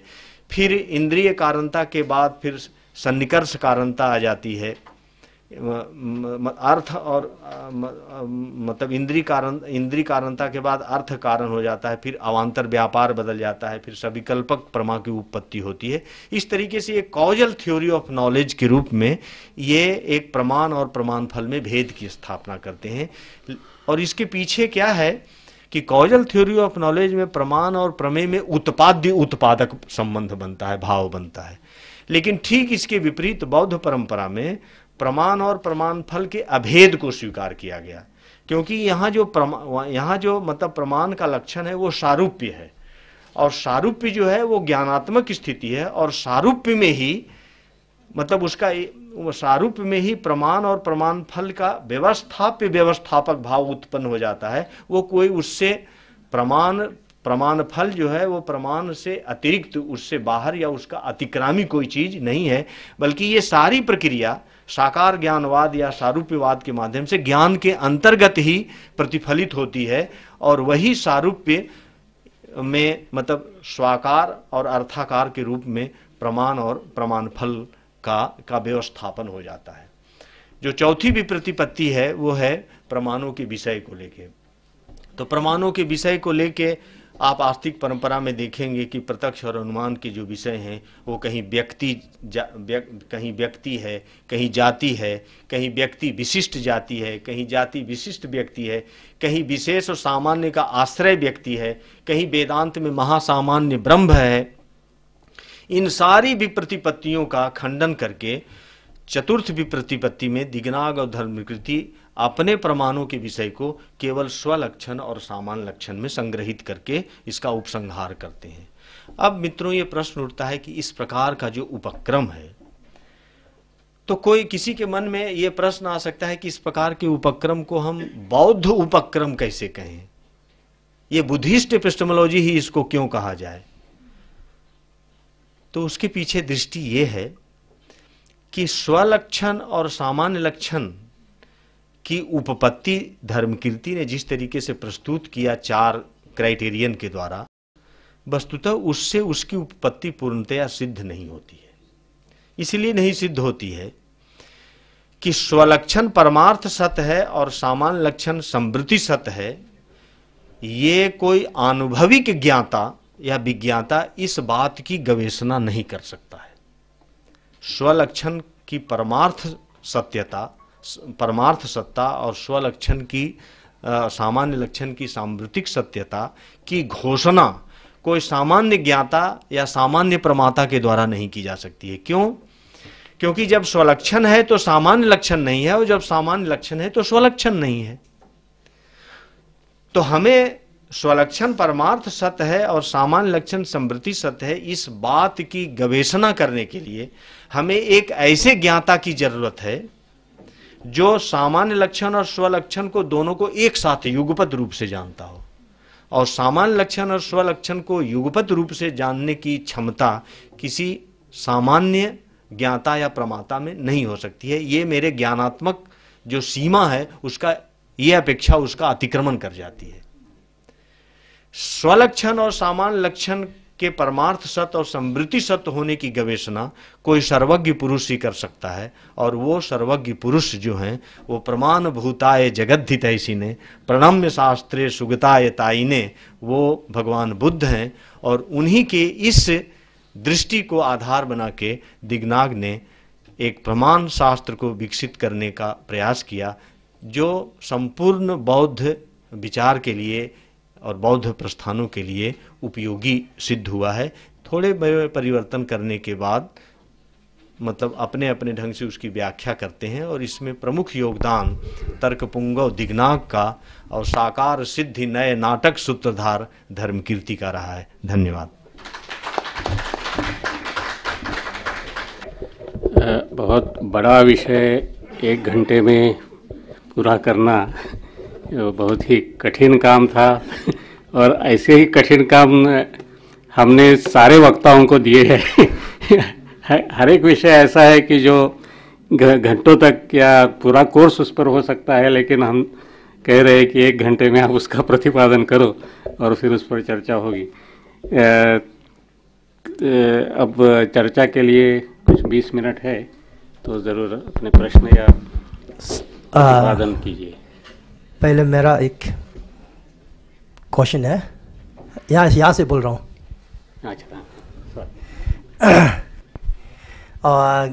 पेमा 같이 기로아 पेम 되더라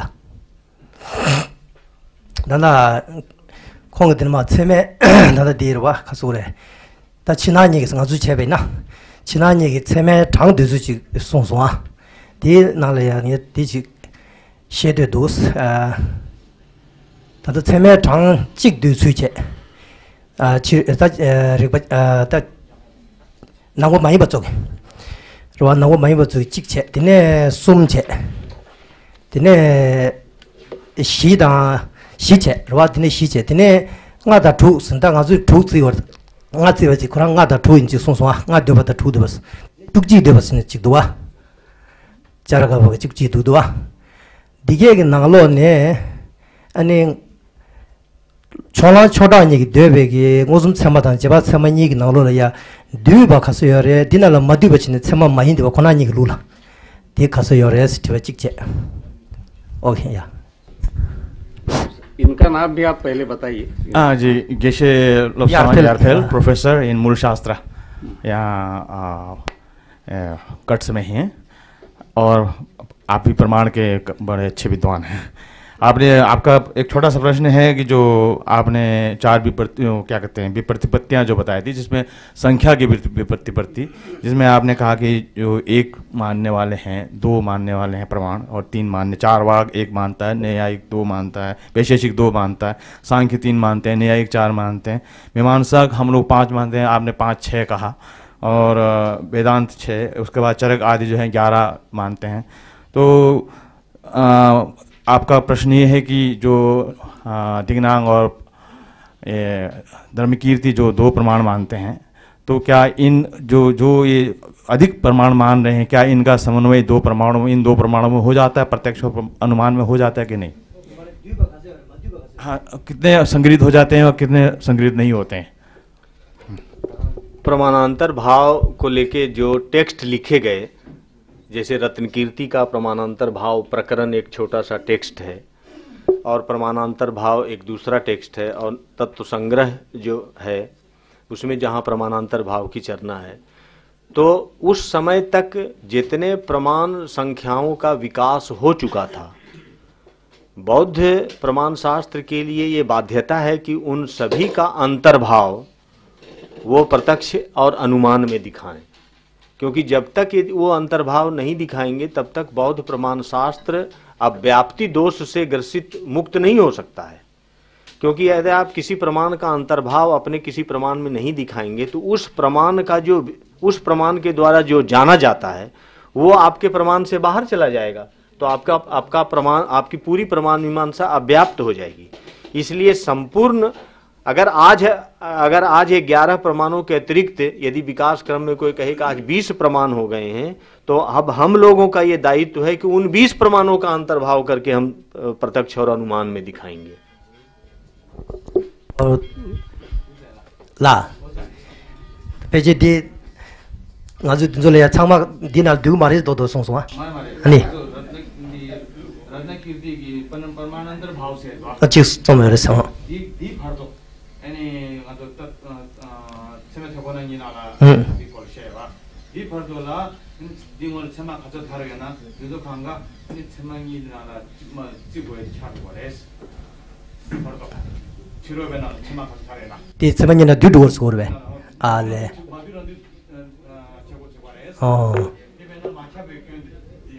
bar ngazul macha wikyo ngazul gomaro ale maslas ta dig da di rat is tugis ma da thwa shamba di di ta da bena rigba jamba da khunzu dinal ya sama sum den du kan dali chon sama da jol sama se ji yore ya nganzu da da di chura ge da sung na lo la ya melo dali chon ya se ya da jol sama si sung yore 다 디니니 레야 개발 요래요 말베스 직체 엔디제 더 통도 찍이었어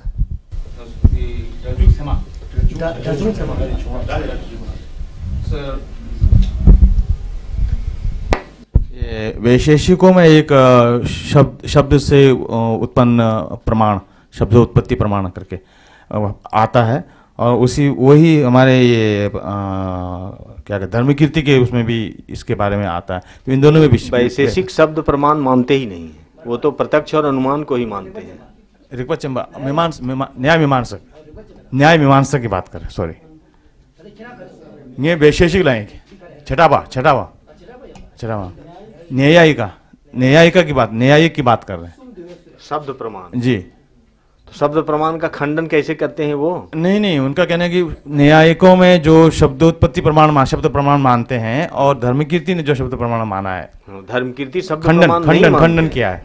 हाँ, तो नहीं धर्मकीर्ति ने भी एक जिक्र किया है उसमें समट वैल्यू नालोला प्रमाण सिद्धि में डाले चुआ yang ngober do batenchiros melo डाले चुआ yang ngober do batenchiros dajun समझ शेयर। अच्छा, धर्मकीर्ति ने भी प्रमाण सिद्धि में एक प्रामाण्यवाद शब्द प्रमाण की बात की। प्रामाण्य परिच्छेद में, प्रमाण सिद्धि परिच्छेद में एक पंक्ति छोटी सी वही बोल रहा है, वो पंक्ति है आगमम तू न आज्ञा रूप के अपितु परार्थानुमान रूप के। ये इतना महत्वपूर्ण, मतलब इम्पोर्टेंट इंसाइट है, इतना इम्पोर्टेंट इंसाइट है कि बौद्ध परंपरा में जो आगम है, जो शब्द प्रमाण है, वो आज्ञा रूप नहीं है जैसे आदेशात्मक होते हैं मीमांसा परंपरा में, या आप्त वचन जिस तरीके से आदेशात्मक होता है वैसा नहीं है। बुद्ध वचन जो हैं वो हेतु वचन है। बुद्ध वचन जो है वो हेतु वचन है, और उन हेतु वचन सुनने से हमारे मन में बुद्ध वचन का ग्रहण शब्द प्रमाण के रूप में नहीं होता। मुझे लगता है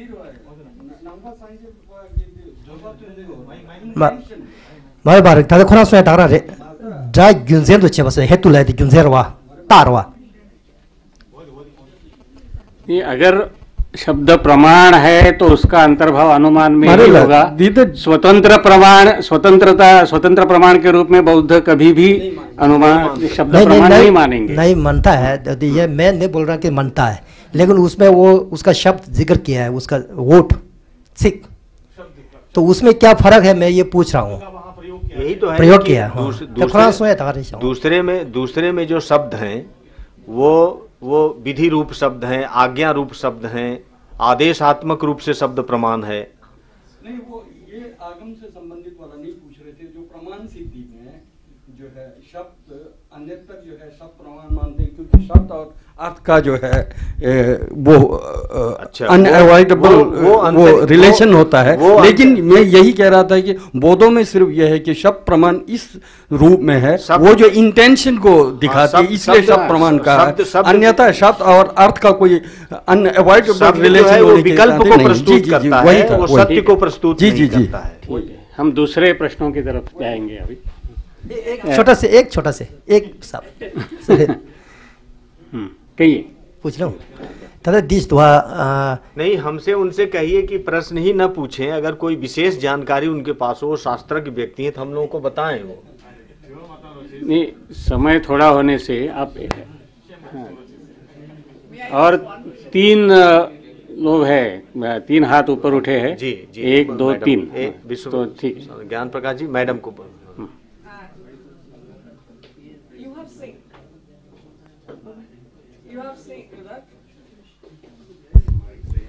You have said that, but all we know that Dignago had defined perception as protaksham kalpanapuram, and Dharmakirti had added the word obrantam in order to include another variety, the 4th variety of Prataksha Bhasa. But I have one small query. That is, Prataksha is, if we understand the definition given by Dignago and Dharmakirti, then Prataksha is that which is devoid of all sorts of conceptual construction. Okay, so this means that Prataksha is nirvikalpaka or indeterminate. Okay, now if it is indeterminate, can there be any possibility of erroneous perception? When does erroneous perception occur? Erroneous perception occurs when we understand one thing for another. For example, we perceive the rope as a snake.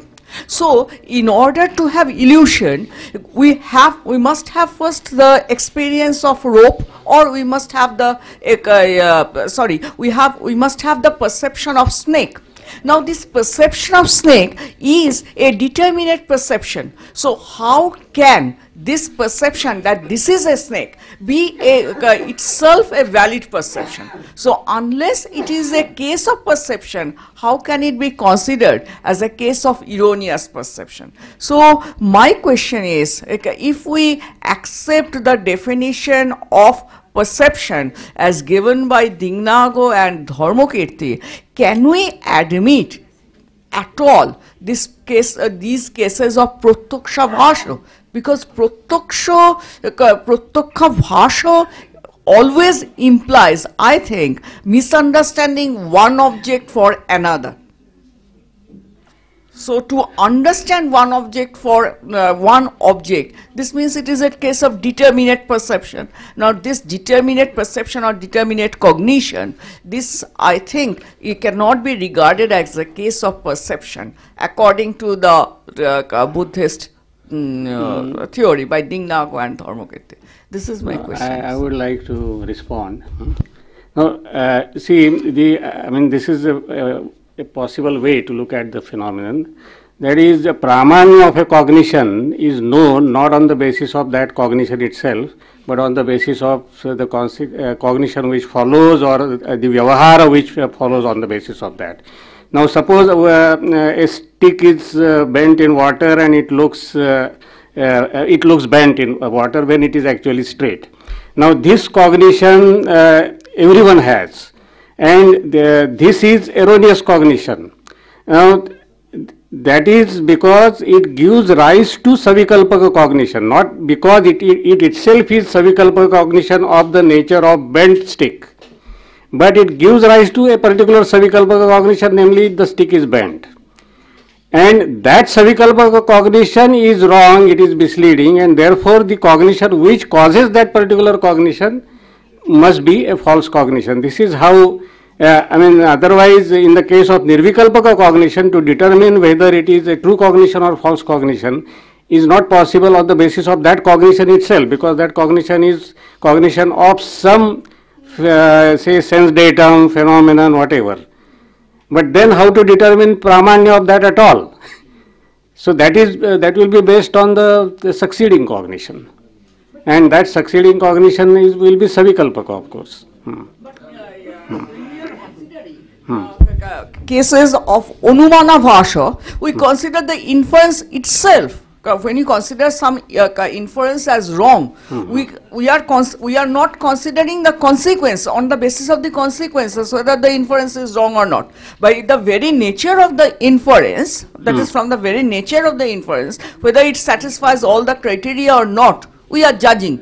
But so, in the case of perception and in the case of inference, the way of determining whether it is valid or whether it is erroneous, we are tracking two different criteria. One is looking at the consequence and another is looking at the cognition. No, why in the case of inference, we should determine its soundness only on the basis of that inferential cognition itself? Why not think in terms of its result? And also causal factors. I mean, because the causal factors which lead to that particular inferential cognition, say the knowledge of Vyapti and Pakshadharmata, if there is something wrong in that, then the inference itself will be wrong. Yes. But we are not judging that the inference is wrong because it leads to some kind of some consequences which are something. No, why not? Why not? I mean, there may be theories of that kind later on, that inferential cognition is swatah, pramanya is swataha. But that is just one theory, but I am asking why that should be accepted. No, because a textual reference where we can get this sort of, that is... No textual reference, I am just thinking aloud, anyway. एक छोटा सा समाधान था भैया, आपने बोला था कि स्वलक्षण और सामान्य लक्षण को जिसने अनुभव किया होगा वही बता सकता है कि ये दो कैटेगरी हैं, सिर्फ प्रमेय के संदर्भ में दो प्रमेय हैं बुद्धिस्ट टर्म में। और फिर आपने कहा था कि शब्द प्रमाण के संदर्भ में शब्द और अर्थ का कोई संबंध नहीं होता है, इसलिए बुद्धिस्ट उसको मानते नहीं हैं। तो एक छोटा सा समाधान मैं ये चाहता हूँ कि ये कैसे संभव होगा कि शब्द के माध्यम से ही तो सुगत बुद्धा ने ये बताया होगा कि दो प्रमेय हैं, सामान्य लक्षण और स्वलक्षण। तो हम शब्द प्रमाण को अगर डिनाई कर देते हैं तो इस व्यवस्था को हम कैसे मानेंगे? क्या मतलब आपका अभिप्राय ये कहने का है कि यदि शब्द प्रमाण नहीं है तो ये जो बुद्ध वचन है वो भी तो शब्द के माध्यम से ही कुछ कह रहे हैं, उपदेश दे रहे हैं, तो वो भी प्रमाण नहीं होगा, आप ये कहना चाहते हैं? नहीं, हम प्रमाण शास्त्र के संदर्भ में कह रहे हैं बस। सिर्फ प्रमाण शास्त्र के संदर्भ, वो तो अलग चीज हो गया कि नैतिक वचन उनके क्या है वो अलग चीज है। हम सिर्फ प्रमाण शास्त्र के संदर्भ में ये पूछना चाहते हैं कि जो प्रमेय की जो दो व्यवस्था करते हैं, द्वित्व प्रमेय की बात आपने की, इसका समाधान कैसे होगा? जैसे कई प्रमेय मान सकते हैं, वो 16 प्रमेय मानते हैं। नहीं, यहाँ वो समस्या सतीश जी इस तरीके से थी कि वो दो प्रमेय द्वित्व की बात नहीं है। वहाँ प्रमेय द्वित्व में एक परमार्थ है और एक समृद्धि है। ये घोषणा कौन करेगा? इस घोषणा ये घोषणा वही व्यक्ति कर सकता है जो जानता हो, जो स्वलक्षण और सामान्य लक्षण को साइमल्टेनियसली जानता हो कि ये परमार्थ सत्य है और ये समृद्धि सत्य है। ये समस्या केवल बौद्ध दर्शन में ही नहीं आती है। ऐसा कोई भी मतलब जो फिलोसफिकल सिस्टम जो टू लेवल रियलिटी मानता है उसके सामने ये समस्या आती है। वेदांत में भी ये समस्या आती है कि ये कौन कहेगा कि ब्रह्म सत्य है और ये जगत मिथ्या है? हम और आप तो नहीं कह सकते हैं, क्योंकि जब आप परमार्थ में होंगे तो व्यवहार नहीं रहेगा और जब व्यवहार में रहेंगे तो परमार्थ अनुपलब्ध रहेगा। वहां नहीं, आस्तिक संदर्भ में तो ये समझ में आता है कि आप तो वचन है, शब्द प्रमाण मानते हैं, वो ठीक है। नहीं, वो दूसरी बात आप करने फिर भटक जा रहे हैं। आप समस्या को यहाँ समझिए, ये बहुत इंपॉर्टेंट पॉइंट है मतलब किसी सिस्टम को समझने के लिए कि अंततः जो दर्शन टू लेवल रियलिटी मानता है तो उसके सामने ये समस्या आती है कि एक परमार्थ है और एक समृद्धि है, इसकी घोषणा कौन कर सकता है? कोई एपिस्टेमोलॉजिशियन नहीं कर सकता है, कोई फिलोसोफर इसको नहीं कर सकता है, कोई थ्योरिटिशियन नहीं कर सकता है। इसको वही कर सकता है जो ये बात जानता हो दोनों को एक साथ, और दोनों एक साथ उपलब्ध नहीं होते हैं। तो इसके लिए तो जब हमारे सामान्य ज्ञाता की ये जो ज्ञानात्मक सीमा है वो ये बात उसका अतिक्रमण कर जाती है, तो हमें किसी सर्वज्ञ के शरण में जाना पड़ेगा। कोई सर्वज्ञ व्यक्ति ही ये घोषणा कर सकता है कि स्वलक्षण परमार्थ है और सामान्य लक्षण समृद्धि सत्य है, जगत मिथ्या है और ब्रह्म सत्य है। ये कोई मतलब सर्वज्ञ ही कर सकता है। तो इसीलिए अंततः ये पूरी जो बौद्ध प्रमाण मीमांसा की व्यवस्था है वो इस बिंदु पर आके कहीं न कहीं अपने को बुद्ध की सर्वज्ञता में मूलित कर लेता है। सर मेरा एक सेम क्वेश्चन जो मैम ने पूछा है, जहाँ तक मैं समझ पाया हूँ आपका कॉग्निशन, धम्मकीर्ति का जो कॉग्निशन है, धम्मकीर्ति क्या कहते हैं, वो कुछ भी यूनिवर्सली रियल नहीं है। तो वो जो कॉन्सेप्ट है, जो हम जब किसी को परसीव करते हैं, वो तो मिररिंग नहीं है। क्या धर्मकीर्ति कहते हैं कि यूनिवर्सली कुछ भी रियल नहीं है?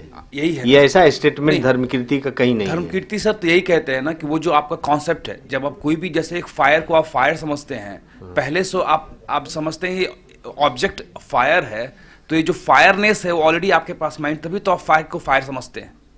धर्मकीर्ति कहते हैं कि वो जो कॉन्सेप्ट है वो यूनिवर्सल नहीं है, वो आएगा जाएगा नहीं। यूनिवर्सल शब्द ना कहिए, वो यूनिवर्सल ही है, रियल नहीं है ना सर, वो मेंटल कंस्ट्रक्शन है, ये कहिए आप। ठीक है, तो उसके जाने के पहले वो क्या करते हैं, बहुत धर्मकीर्ति कहते हैं कि वो एक इम्प्रिंट छोड़ देते हैं माइंड पे, उसी इम्प्रिंट को हम लोग यूज करते हैं किसी चीज को परसीव करने में, राइट सर? हाँ, जो अग्नि स्वलक्षण है, हाँ, वो हिंदी में इतनी अच्छी नहीं है। हाँ, अग्नि स्वलक्षण जो है वो उसका प्रभाव हमारे मस्तिष्क पर या विज्ञान क्षण पर पड़ता है और उसका आकार विज्ञान ग्रहण कर लेता है, जिसको सारूप्य कहते हैं। हाँ, मेरा क्वेश्चन ये और ज्यों ही सारूप्य ग्रहण किया वैसे ही वो बिजली की बत्ती की तरह वो अग्नि स्वलक्षण बुझ गया। अब आपके पास केवल वो आपकी चेतना में जो उसका आकार है वही रह गया। सर मेरा यही क्वेश्चन है कि जो एक कॉन्सेप्ट है, जो आता है और इमीडिएटली आउट चला जाता है, उसके पास पॉजिटिव कंटेंट कैसे हो सकता है? क्योंकि ये दोनों कॉजुअली दोनों रिलेटेड है, राइट? जो इम्प्रिंट है और जो कॉन्सेप्ट है, राइट? तो जो कॉन्सेप्ट है उसके पास पॉजिटिव कंटेंट तो होना ही नहीं चाहिए, वो तो कुछ प्रोड्यूस ही नहीं कर सकता, तो वो जाने के पहले वो इम्प्रिंट कैसे छोड़ सकता है? हाँ, this is what I am saying, it can't have a positive content, right? So if dying is going out of the life, तो वो कैसे छोड़ेगा सर? वो इम्प्रिंट छोड़ ही नहीं सकता।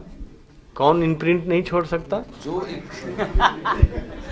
नहीं, क्या है, आप जो सामान्य का हम जो विचार करते हैं ना कि सामान्य सत्य नहीं है, ठीक है, लेकिन सामान्य का कंस्ट्रक्ट करने वाला माइंड है ना, उस समय सामान्य नहीं है, यानी ये शशशृंग जैसा नहीं है, वो बुद्धि का विषय है, ज्ञान का विषय है, तो ज्ञान ने उसे तैयार किया है, उसी के आधार पर वो सामने जो वस्तु दिखाई दी उसका जो इंटरप्रेट कर रहा है, अर्थ लगा रहा है कि ये क्या मैंने देखा, उसके आधार पर उसका व्यवहार होता है। ये ज्ञान का विषय है, इसलिए वो ज्ञान दूसरे ज्ञान को जन्म देता है, कृति को जन्म देता है।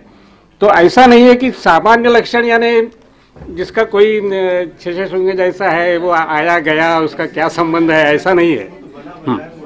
हाँ, आखिरी प्रश्न अभी 1 मिनट वहाँ कुछ कोई है क्या? हाँ, तो 1 और 2, फिर 2 सवाल।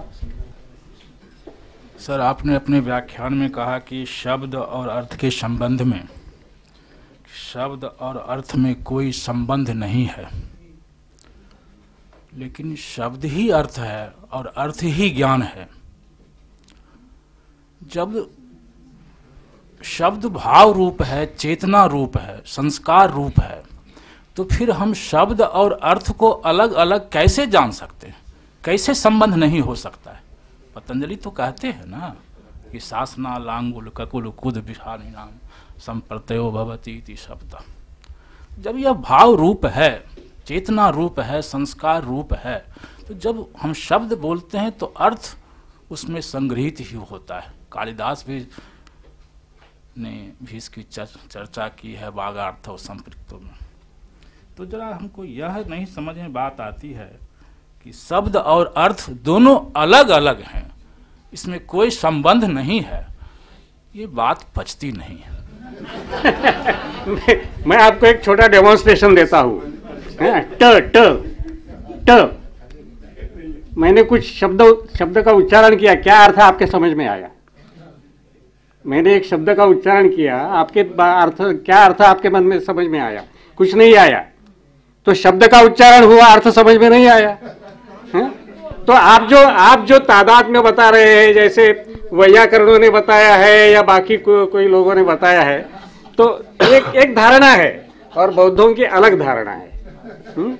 तो इसके बारे में सोचना जरूरी है। अभी हमें थोड़े समय में चर्चा नहीं हो सकती। आखिरी प्रश्न। सर, मेरा प्रश्न नहीं है, मेरी बस एक जिज्ञासा है। वो शब्दावली मुझको नहीं समझ में आई है जो इसमें प्रयोग हुई है, मूलोच्छेदक और व्यवहार छेदक। What is the real meaning of it? मूलोच्छेदकरी अनवस्था और व्यवहारोच्छेदकरी अनवस्था, ऐसा इसके अंतर क्या हो सकता है? मूलोच्छेदक शब्द आप ये जानती हैं कि मूल और उच्छेद ये दो शब्द से बना है। उच्छेद का मतलब समाप्त करने वाला, छिन्न भिन्न करने वाला, खत्म करने वाला। मूल का मतलब जड़ होता है। जो आपके आदि को, आपके जड़ को ही नुकसान पहुंचा दे वो मूलोच्छेदक है।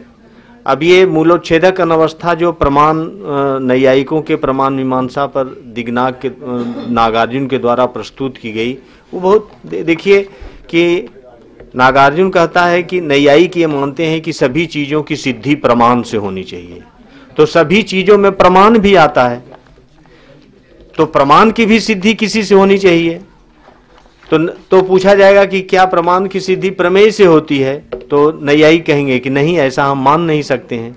तब उनसे पूछा जाएगा कि क्या तब प्रमाण की सिद्धि दूसरे प्रमाण से होती है? तो थोड़ी देर के लिए कहेंगे हाँ। तब फिर कहा जाएगा कि जो दूसरे प्रमाण से जो पहले प्रमाण की सिद्धि होती है, तो दूसरे प्रमाण की सिद्धि फिर किससे होती है? तो कहेंगे तीसरे से। फिर प्रश्न उठेगा तीसरे की सिद्धि कैसे होती? इस तरीके से ये श्रृंखला अनवस्थित हो जाएगी, अविश्रांत परंपरा चलेगी। तो जब मूल रूप से ही आप प्रमाण को सिद्ध नहीं कर पाए, तो इसका मतलब कोई प्रमाण सिद्ध नहीं हो पाया आपका, सदैव प्रमाण असिद्धावस्था में ही रह गए। ये मूलोच्छेदक अनवस्था है। अब ये मूलोच्छेदक अनवस्था होते हुए भी इस प्रकार की जो अनवस्था है वो व्यवहार का बाधक नहीं है, क्योंकि व्यवहार का बाधन करने के लिए सिद्धि के अनंत क्रम की अपेक्षा नहीं होती है।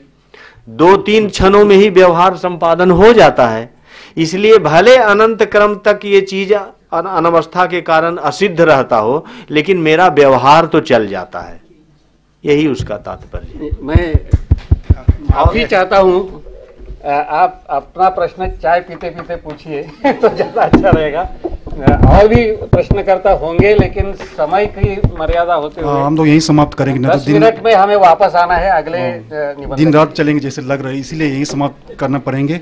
प्रोफेसर अंबिका शर्मा जी दत्त जी ने जो इस विषय पे गंभीरता पूर्वक और सब एकदम स्पष्ट पूर्वक जो विचार रखा है, इसके लिए हम सब आपका आभार व्यक्त करता हूँ। और गोखले जी का भी बाद में कीजिए। हाँ जी।